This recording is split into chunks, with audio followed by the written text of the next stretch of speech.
having too much fun. I mean, we can continue the fun. It's fine. The All fun right. doesn't stop just because we hit record. That's Typically it does. very well played. Gary. All right. Well, welcome back, Chip. It's good to see you after 2 weeks. Did you have a good few weeks? Anything you can share with us? Well, I very intentionally dropped off the universe and was out in the middle of 300 miles in the middle of nowhere in Western Ontario, and no cell phones and no communication to anything. So it was quite good. And then I come back to, the Five Eyes plus Japan and South Korea and their big pronouncement about China's increased state hacking efforts. So the world doesn't change; it just keeps rolling around. And China denies it. Oh my Can you God! imagine that? I can't believe we would accuse them of something that they would deny. Yeah. And I thought they were going to start admitting that they were doing it. I like the specific denial. Like, it was a pretty good one in the sense that they're saying, well, this is really just a distraction to get people to look the other way from the US's own increased cybersecurity and global surveillance efforts. Not that we do that either. Right? It's technically not them though, right? It's third-party contacts or groups that they employ and pay. So that's how these things typically work. Yeah, interestingly, Ron, that this particular set of announcements was specifically, like, often, our either just the US or the Five Eyes security groups do lay the blame at the feet of private actors inside of China. But this time they specifically called out the state services, which is a little bit of a different twist from a diplomacy and I don't know what's the right word, statecraft standpoint. So it signals something. I just don't know what it is. I was just going to say, for those of us that have young children, we're doing this now, right? What's this? We're pointing one finger at one person. No, it's them. It's not me. Oh, gotcha. I thought it was a new threat actor, Chip, when you said five guys. I thought it was the burger joint. You thought that the hamburger chain is going into cyber threat? Yeah. No, Five Eyes. You know what Five Eyes is, right? Yeah. Yeah. All right. Well, again, welcome back, Jim. Good to see you. I think we were all off, right, because of the 4th. Yeah, so 4th of July. We had last week off as well. So, Jim, anything new from the CEO chair? We had a really strong Q2. We now have over 60 MSPs signed up for managed. Oh, nice. Congrats. Yeah, so managed SaaS Alerts has been a huge hit. A bunch of folks on this call have signed up for it. So we're working, Ben and the team are working diligently to make that a very successful launch in September.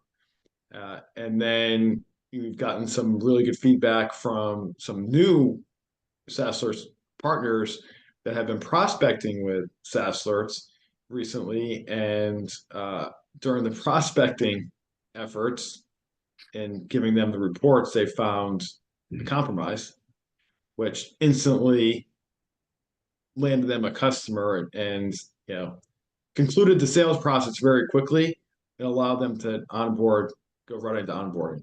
So that's always great to hear. I'm curious, Jim, and maybe just get a Y, yes for Y or N for no, because we got about 50 or so people here. Are you guys using it for sales, for your sales efforts? And Jim, was it a sales assessment, like an assessment, security assessment they were doing? Yeah. So what most MSPs are doing is they're going in and saying, hey, look, 365, if you have our Google Workspace, is your biggest threat vector, your most exposure. Has anyone taken a look at it recently? Do you even know what your security score is? We'll come in free of charge and we'll essentially do an assessment. We'll come back in 14 days and we'll share all the information. And when you do that, inevitably what happens is you're going to find something, which generally for the folks that are really consistent doing it, it opens up a lot of sales opportunities. Well, we got two responses out of 50. I'd love to have more. Not even getting to 5%. Yeah. Let's see, Enrique, we are closing. Okay. GW. Okay. All right. So Jim, why don't we kick it off with some wins of the week? Yeah. Let's see what people have out there. Anybody got some? We Good. have one from previous week. Oh, I that's need to good. get up my rating because all I had lately was lost to the weeks, and now we got to get wins. So we had SaaS Alerts stop credential, I guess, credential token theft and broken 365 account, auto remediated and stopped it. We've actually had 2 in the last 2 weeks, and I've been targeted in my different companies' emails by different people that have that thing. They're doing a lot of, there's one out there that they'll send you a SharePoint password protected.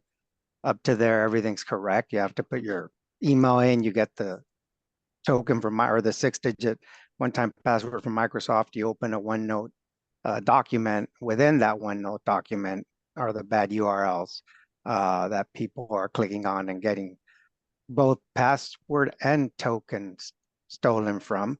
So that's opened up when I've gotten different companies phishing attack that was successful and they're trying to get me. I've been able to reach out to them. So it's been a great sales tool that I'm in their contact list because I've been able to reach out to them and give them full detail. We have a report we made as to what happened to them. And that's what landed this 500 plus account that we're about to close the deal on. The only interest in our stack was SaaS Alerts. So yeah, it's been great so far. Awesome. Thank you, Enrique. Appreciate you sharing. Great set of wins, Enrique. Yeah. Thanks. Who else? Enrico can't be the only one. Everyone was on vacation. I was the only one working. Even the threat actors are on vacation, right? We got one in chat Okay. from Rich. Rich, Got one token heist last week, phony voicemail fish. Ooh, Rich, Yeah. can you come Oh, on and phony voice? voicemail fish. Walk I us know through that sounds interesting. Yeah, it was a very simple email that says, "Here's your voicemail" with some decoration and then a button to say play it. Yeah. Ah, The thing is, the first guy that hit it, he was on his phone, his Android phone, using the Microsoft app, and he wasn't paying attention. He thought it was one of our voicemail alerts that we normally send out, and clicked it, and then didn't follow through on it after that. But it stole his token. The next sign-in was from Germany, so SaaS Alerts caught that one right away. And then another one of his peers got the same email, and he didn't hit anything. He just asked us for help with it. So wow. it was good. Yeah, I was able to warn the manager to watch, tell the staff to watch out for these because somebody was sending a machine gun to all of them. Yeah. Rich, I want to so- make sure I clarify. The emails weren't spoofing the voicemails that you send, just voicemails in general, correct?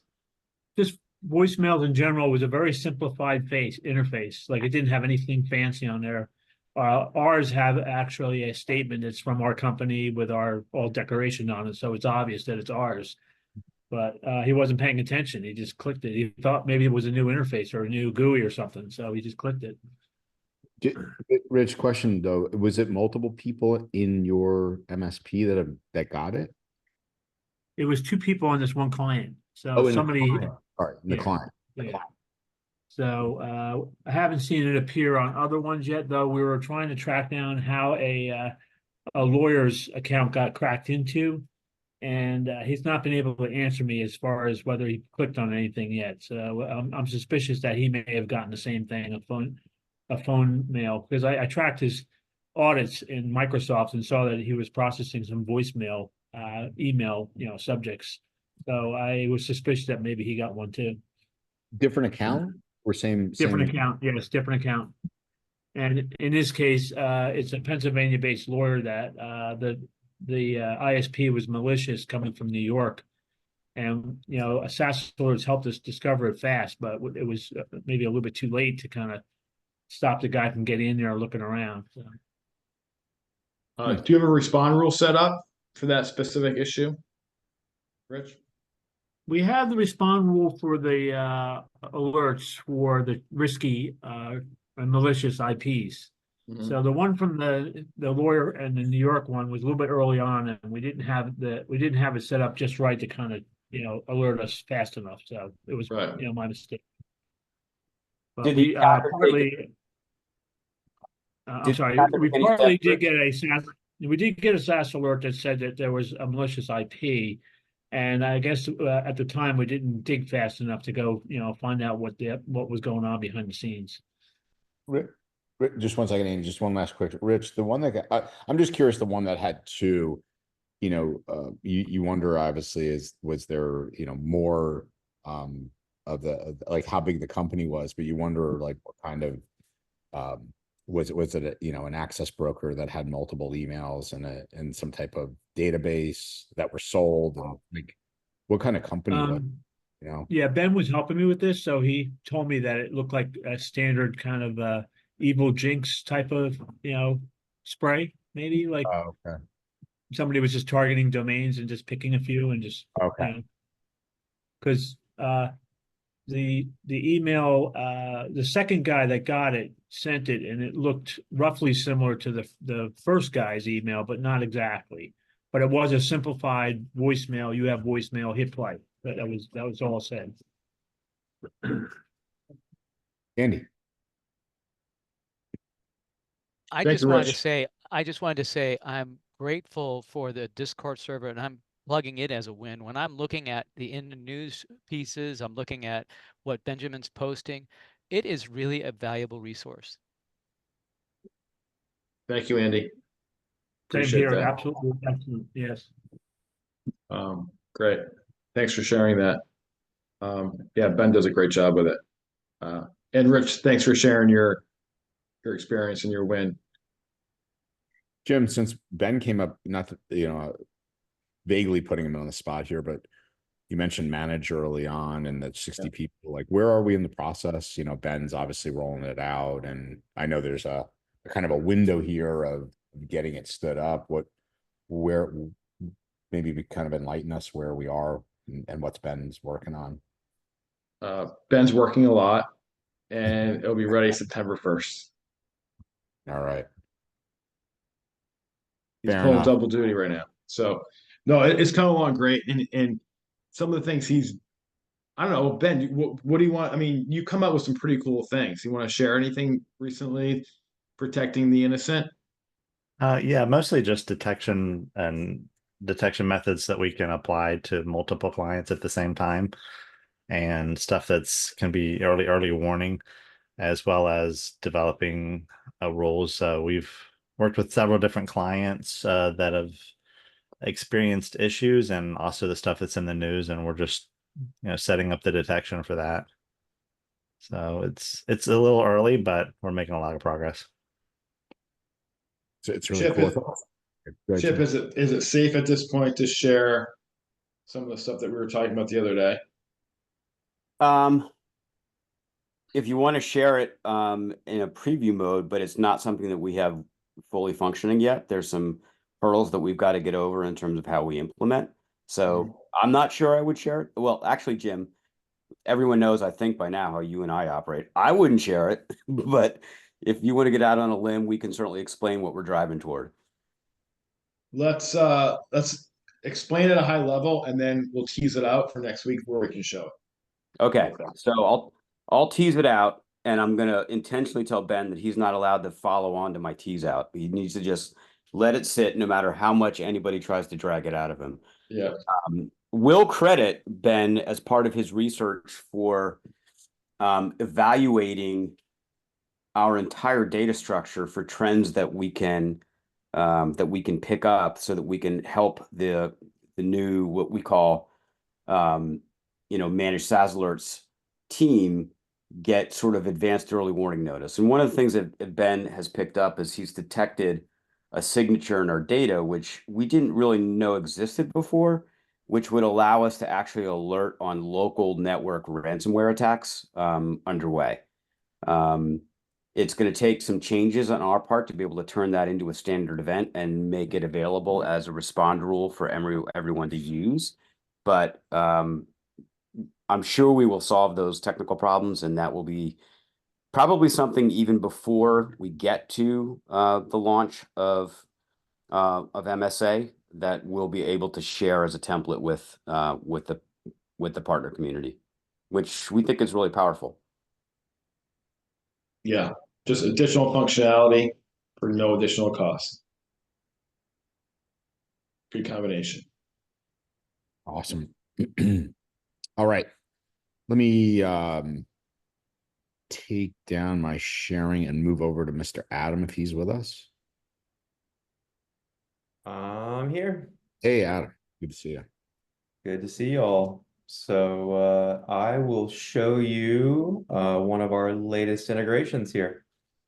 So let me hop over to the right thing to share. Oh, what are you seeing right now? Hudu instructions, I hope. Gotcha, Adam. Yes. Good. Yep. Cool. My computer was wigging out as I pushed the button, and I was afraid it was gonna show like my cat video I was showing on the other screen. So No, assume positivity. all right, good. So we have Hudu. So this has been one of our higher requested integrations for quite some time, and we got it rolled out. So I'll drop the connection instructions here in the chat window for those of you who are Hudu folks.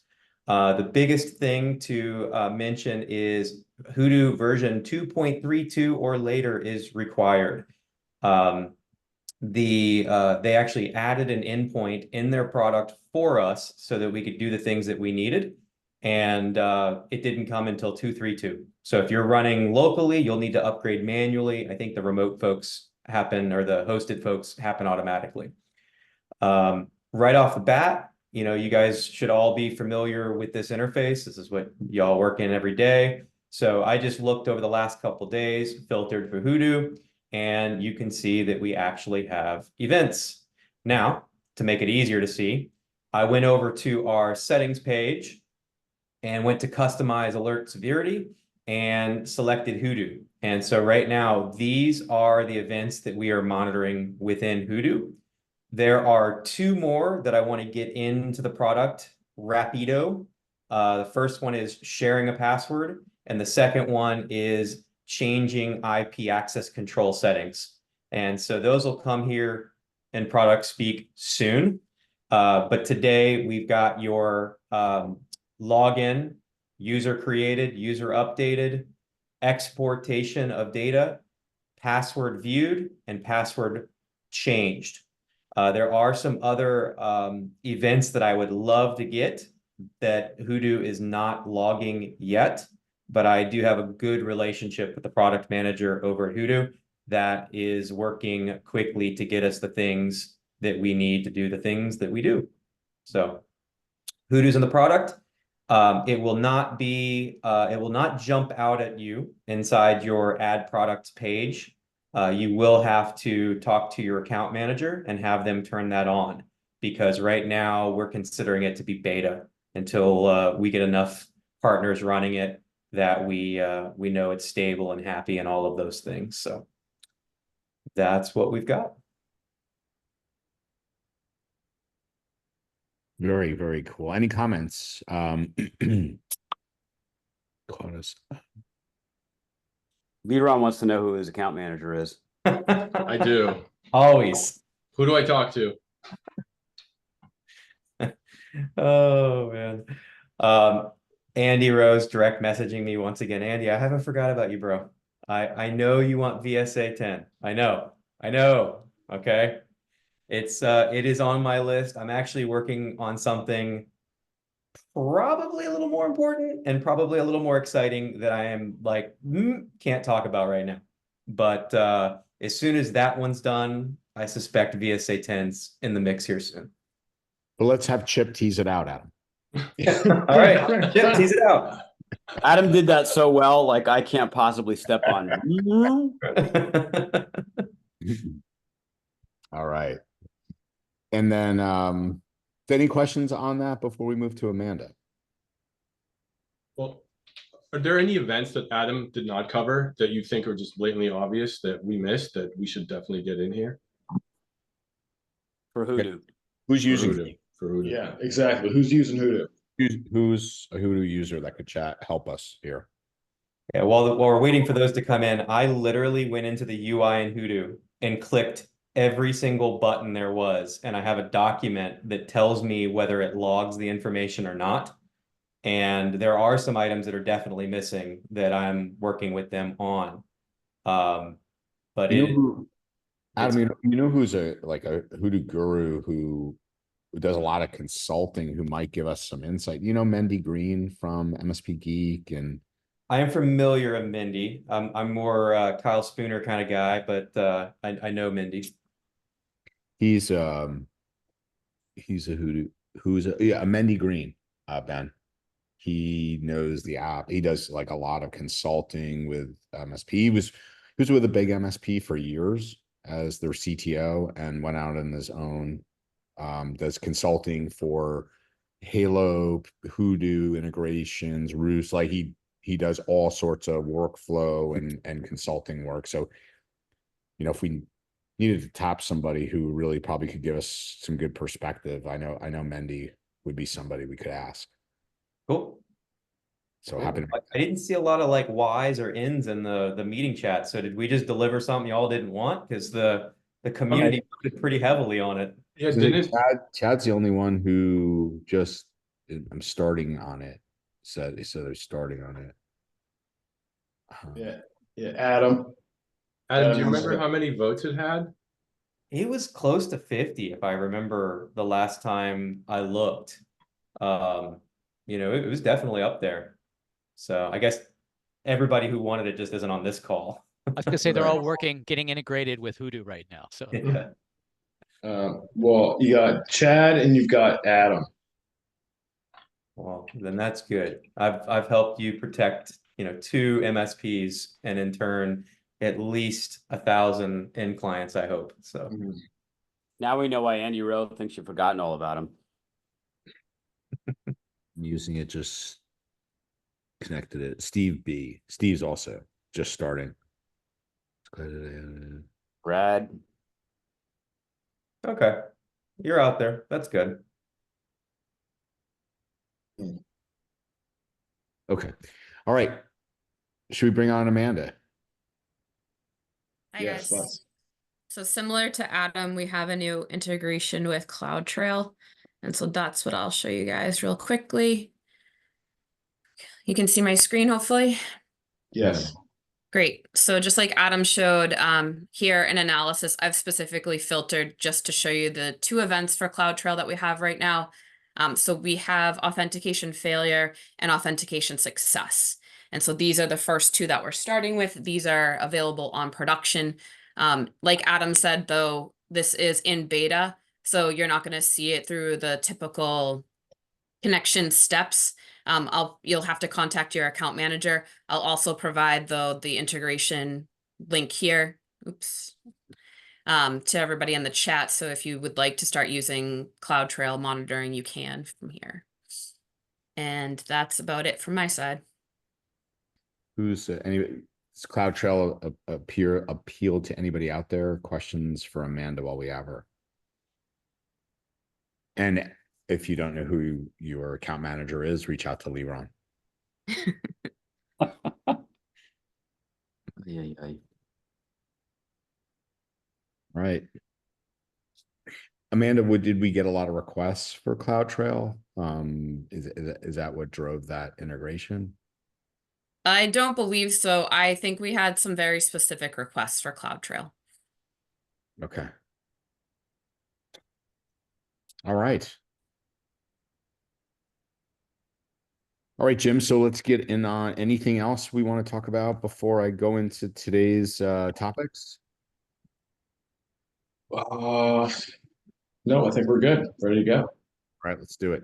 All right. So I wanted to share, I'm going to set the stage here, Jim, and I think this might bring a smile to your face. And here's how I'm going to set the stage. That I think a lot of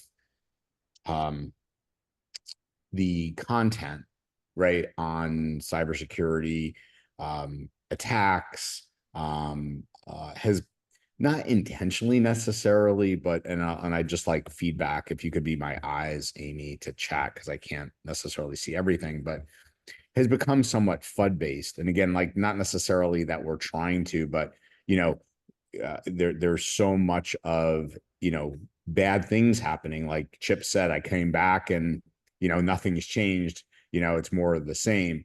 But it's, you know, how are we conveying this to our customers and prospects? So I wanted to take you through today, kind of some threat information or reports rather. And, you know, these are geared towards executives.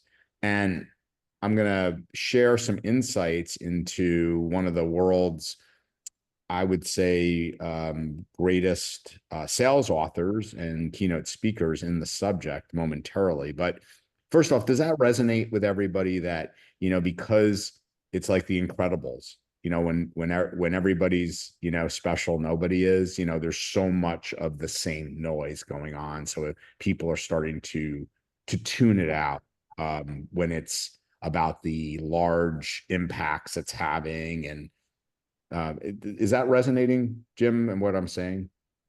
It is for me. How about you guys out there? Does it make sense as in some of your sales conversations? Does it almost seem like it's falling on deaf ears? Like another, ransomware is this big, and what would you do, and all this kind of stuff? Is it? Yeah, Enrique's saying yes.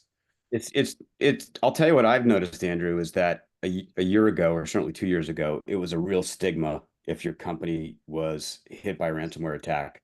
Right. And people were afraid to announce it, tried to bury it, all that kind of stuff. And at this point, it's like, you know, having your cat getting run over on the road. Like it's nothing but sympathy. Everybody expects it's going to happen if you have a cat. So if you're storing data locally, everybody just accepts the fact that this is a risk and, oh, sorry for you, and hope you get over it. Yeah. And I love the comments coming in. Andy, I love yours, and I'm going to come back to it, that prospects don't know how to relate to the topic. By the way, can you just clarify what you mean real quick for me, Andy, bro? When I'm experiencing, I go to networking events and they think it's a bugaboo and that there's really no way for them to prevent it or stop it, right? Mm-hmm. They don't connect how their mobile device is so critical to their identity and access to normal, you know, everything that they do. And Right. just trying to bring all that together. And once you begin to raise that awareness level, they go, holy mackerel. And you mean I'm using Yahoo and I should be worried? Type of thing, right? So, and Leron, you bring someone said they're numb, yes, and Leron, you bring up a good point. Is it's not real until it is, right? it's so. All right, so I'm glad it sounds like everybody's on the same page about kind of where we are with this kind of, you know, these reports and using this kind of, you know, posturing to get customers and prospects to move. So what are we going to do here about it? So let me just I just want to get rid of this. And so and I'm going to come back to this. Sorry, these were just a touch out of order, but Jim, you know who this is? Yeah, I know who that is. Yeah. So this is Brent Adamson, who, you know, if you all have been on calls with us, right, and you've been with us for a while, you remember Challenger Sale. We did some stuff on Challenger Sale, and I am proud to announce, Jim, that Brent Adamson is the Write a Boom 2025 keynote speaker. Oh, wow, that's fantastic. Yeah, and what's cool is he's in the process of his second book. And the book is on customer confidence.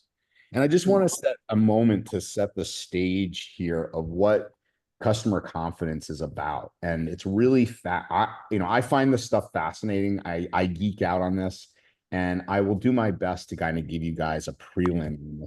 It's a really fascinating research. So just to take a step back. Wait, Andrew, yes, just sir. a quick thing.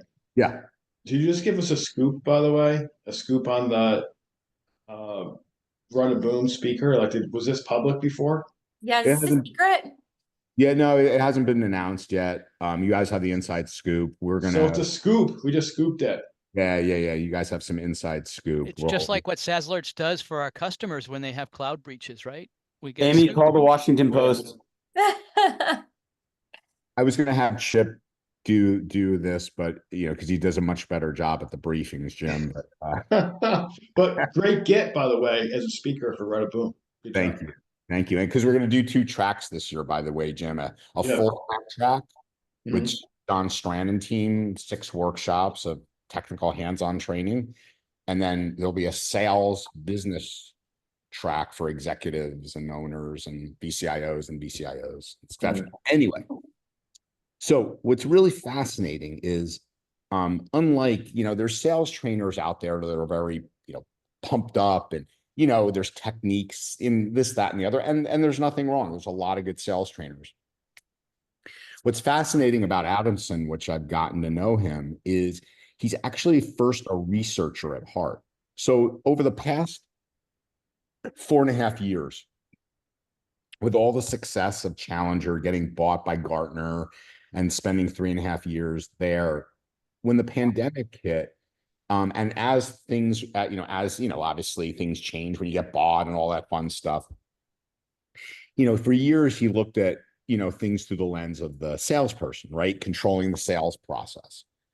And he wanted to start to take a look at the lens of the customer or the prospect, if you will.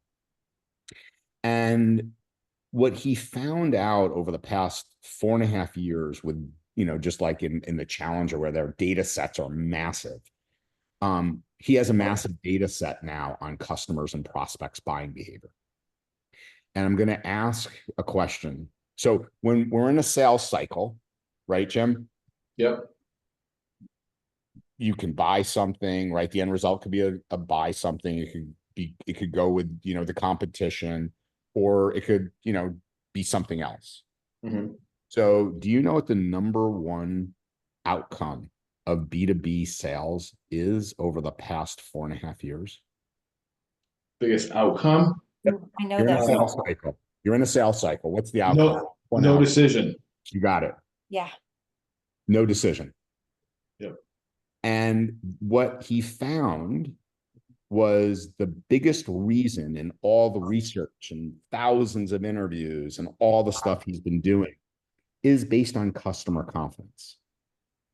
Now, a lot of times if I said to somebody, hey, what is customer confidence? A lot of times if you're the we're in the world of MSPs, and I say to the MSP, oh, they must not be confident enough in the MSP.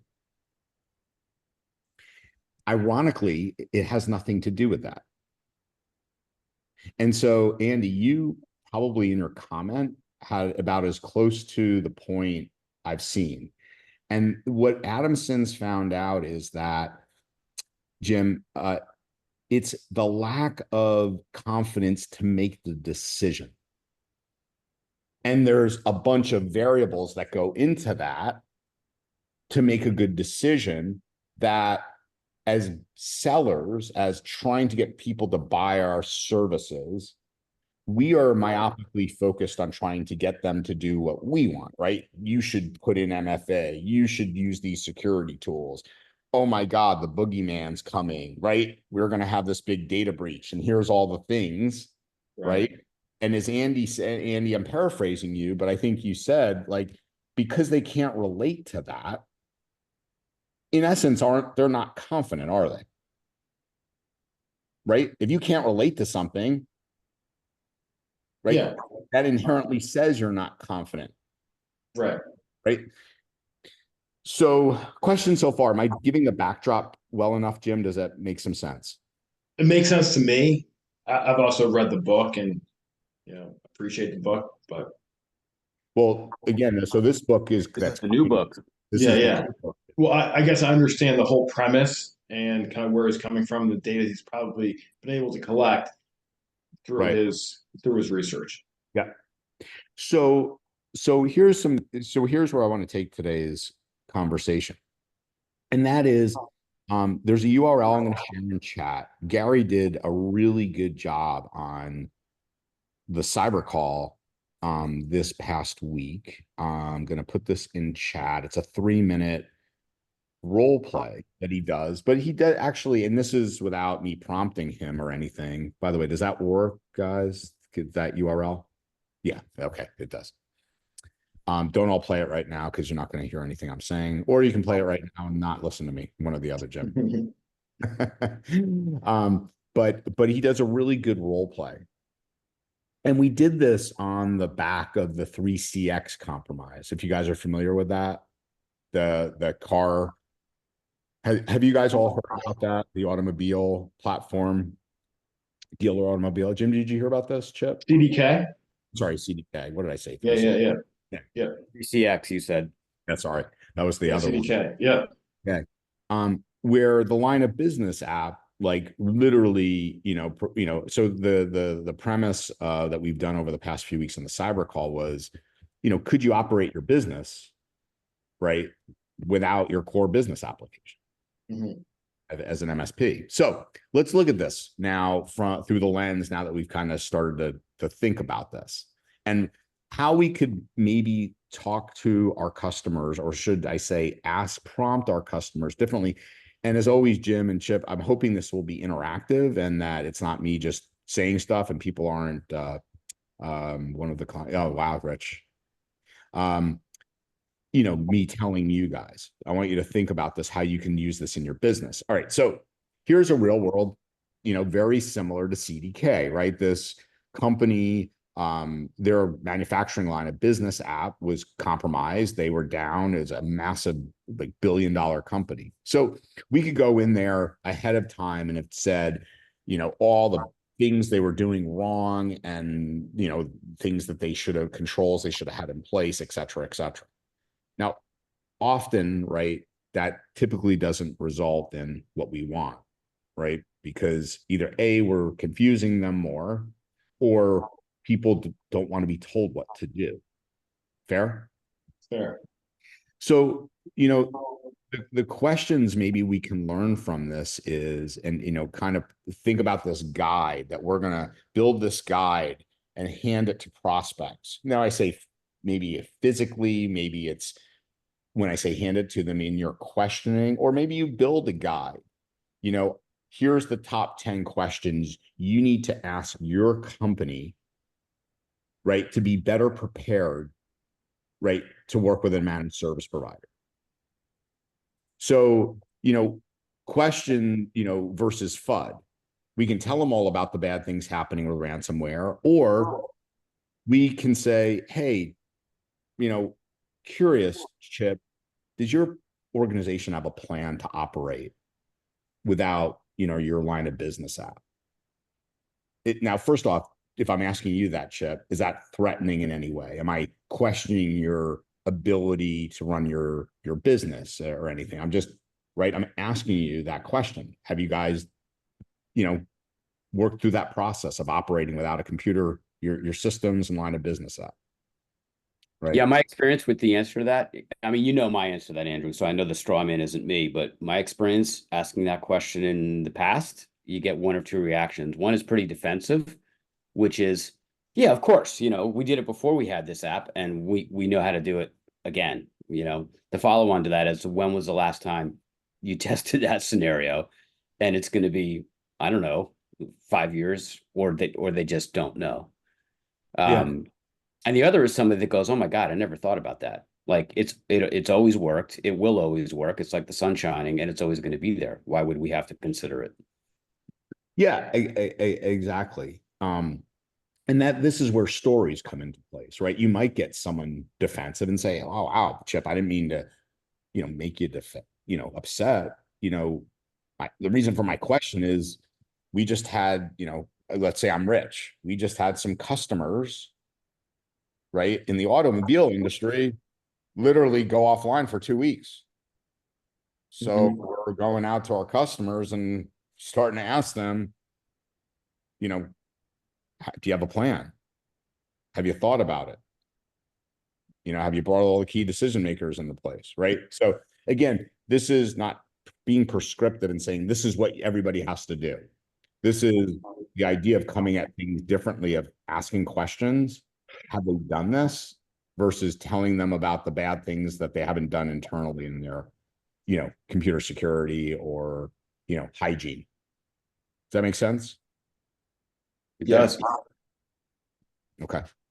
So next one, as an example, right? Things that we need to consider, right? That again, is FUD, can be considered FUD. I could go and say, hey, Jim, you know, research shows that ransomware attacks scare away 75% of our customers, right? And maybe, let's just pretend this is literally a legitimate report, right? And it is, that we know factually, right? Chip, hey, what are you doing? Da, da, da, da, da. Did you know if you guys get ransomware, right? And that's why we need to put in MFA and all this other stuff, right? Again, the majority of small businesses, true or false, when we start to talk technical to them about what they need to do and why they need to do it, are less or more confident when we start to go that route. Less, because you're taking them outside of their domain. Correct. So instead, maybe we ask them questions around, hey, I'm curious, Chip, have you guys gone through a goodwill valuation exercise to understand, the actions your clients would take in the event their data was compromised? Like, have you ever thought about that? The answer you're going to get is, what's a goodwill valuation exercise? Yeah, it's a great question, Chip. So what we mean is every customer has a certain amount of obviously intrinsic value, right? What they're spending with you, right?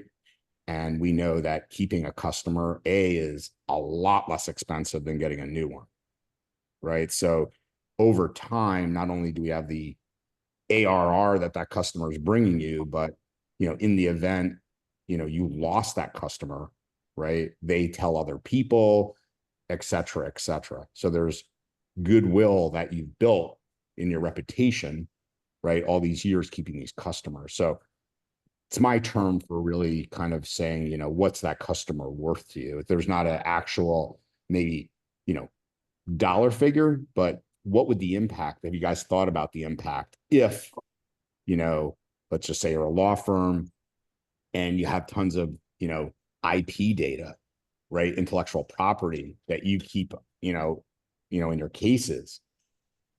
How would that impact you guys, do you think? If that got out? Destroy the firm. Right. So this is a way I'm sitting there saying, without saying, well, have you tested your backups? And do you have a good resiliency plan? Are things segmented? And again, I'm taking them again, far outside their comfort zone and far outside their ability to be confident. Right. And again, think of this as sheet music, Jim and Chip. I'm playing the banjo this way. You guys play it however you want.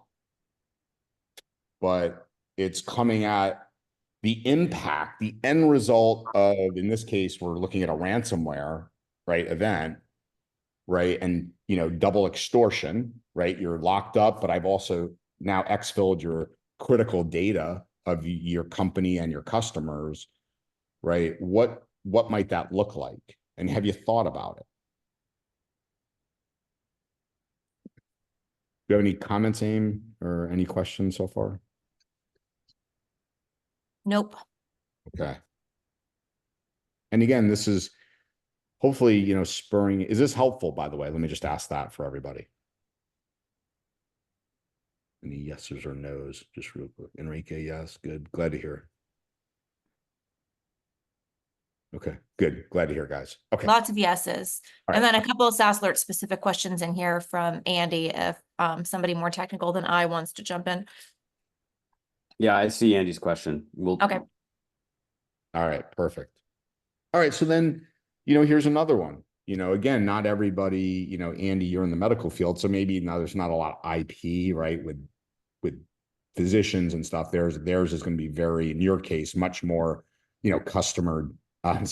patient, data related. We actually have an ophthalmologist asking us to enable Copilot in his Microsoft 365 tenant. And I said, we have to go through and see if you have any, because they also do research. Do you have any sensitive information that Copilot might get to? So this kind of plays into the ever increasing complexity to leveraging technology in a regulated environment. Interesting. So they may have IP, Andy, in this Oh case. yeah. Right. So in research files.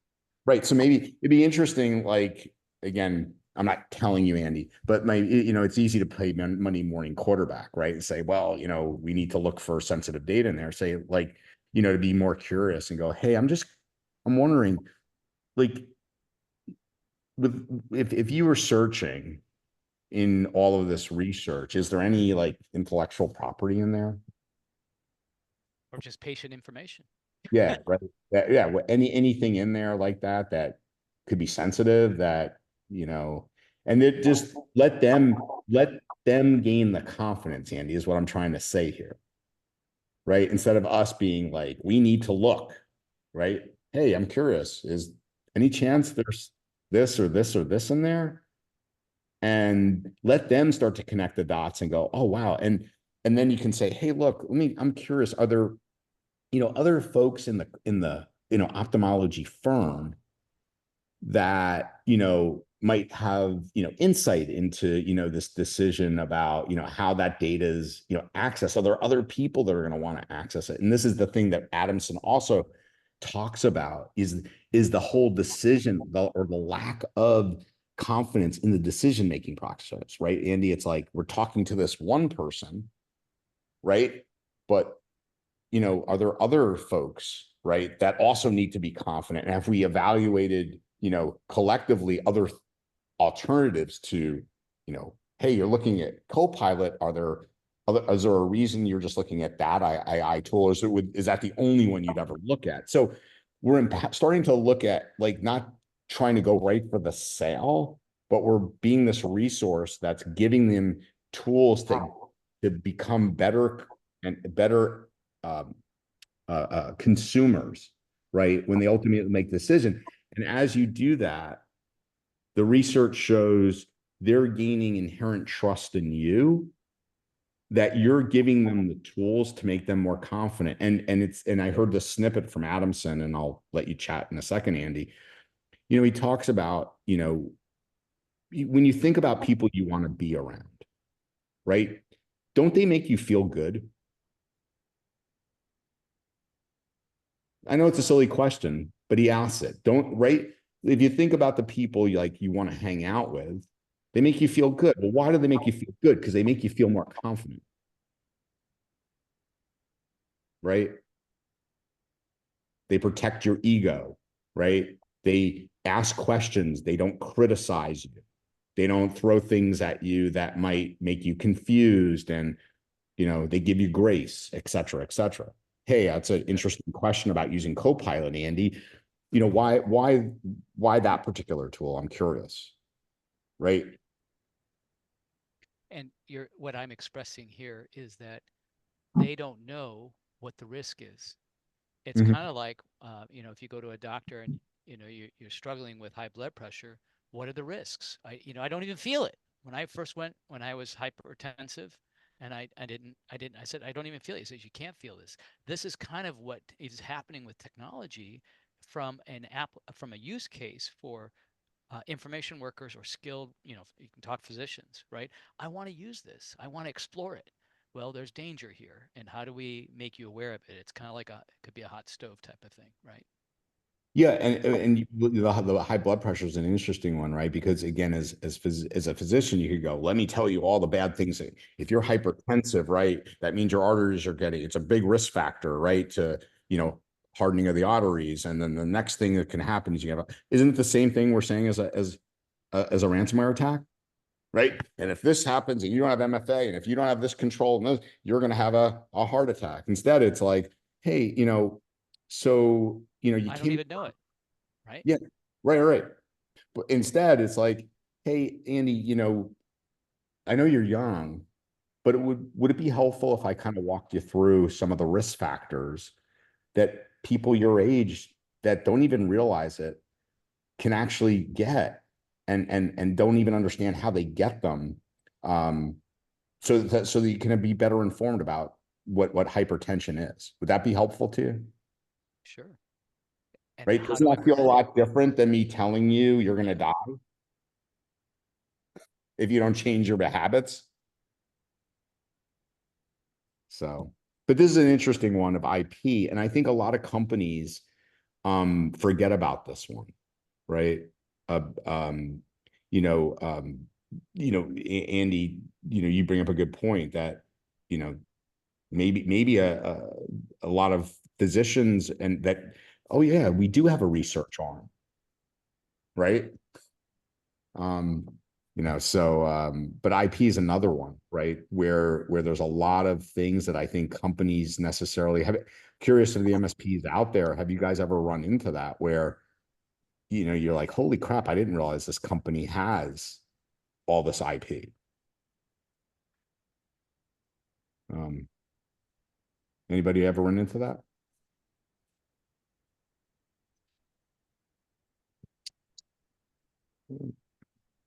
Just profound statement. Okay. Yeah, No. Chad's got a good remark there. What's that, Chad? I just told my girlfriend, I'm like, I'm just listening, I'm not talking. So I have a strict, please don't steal it from me. I actually want to trademark it, no headache policy. I'm not particularly interested in working with people that suck, and I would compartmentalize people who are otherwise unwilling to listen to reason about IT security, because it's going to create headaches for them, which then if I'm dealing with them, makes headaches for me. So I would rather, it's almost like a litmus test to see if I even want to work with people. If they're like, no, we don't want MFA, it's too much work. We don't want to adjust our workflow, or we share our accounts against TNC with who knows who, MFA would mess that up. I'm like, no, if you guys aren't willing to change, I'm not really willing to work with you.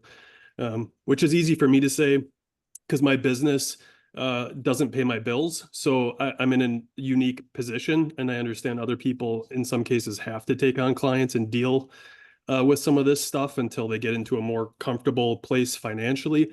But I started there, so I draw the line in the sand right away, and I'm just not interested in working with.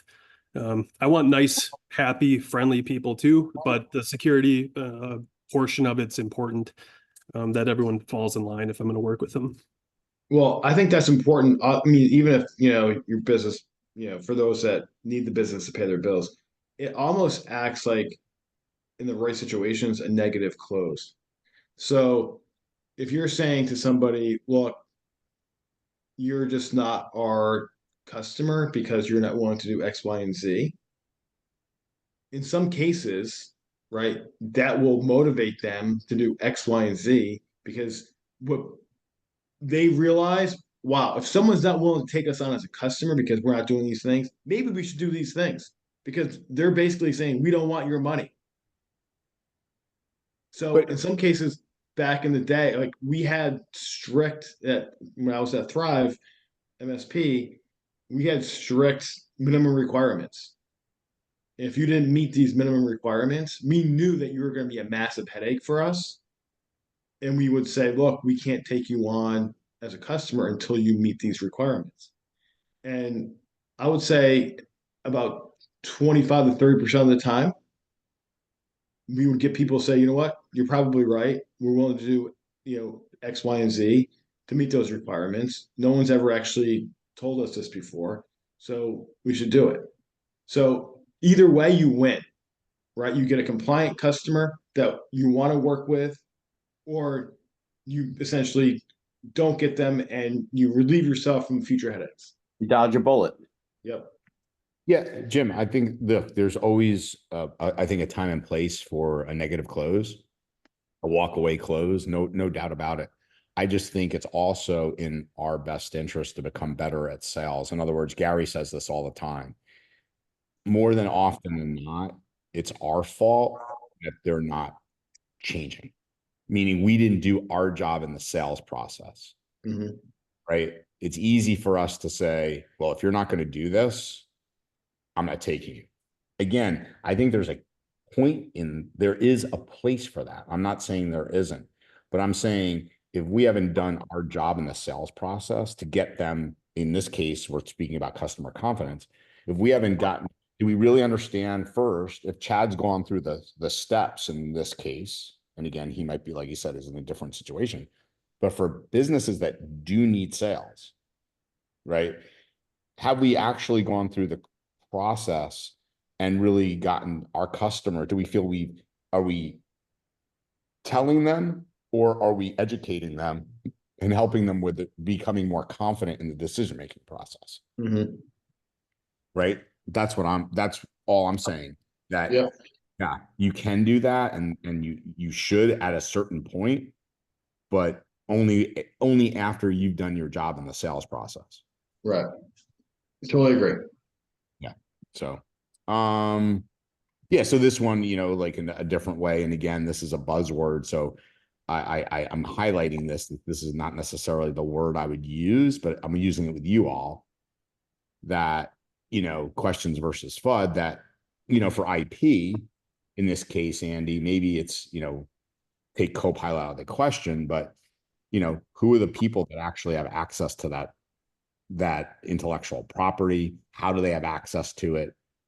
Right? Is the company aware of that process and how they have access to it, et cetera, et cetera? Right? And ultimately, if that IP is that important, right, this is the end result we probably want to get to, right? If it's literally game ending for a company that that information gets into their hands. Mhm. I hope this was, Jim, was this helpful at all? I liked it. No. Okay. Well, that's all that matters. I hope it was helpful, and I appreciate it letting me kind of walk through it a little bit. I know we're at the top of the hour. Anything you want to all leave us with here? We appreciate the scoop on the speaker. Good job. I'm looking forward to the presentation. Yeah. Thanks, bud. I appreciate it. Okay. Thanks, right. everybody. Have a I great got week. Yeah. Bye. Bye, everyone.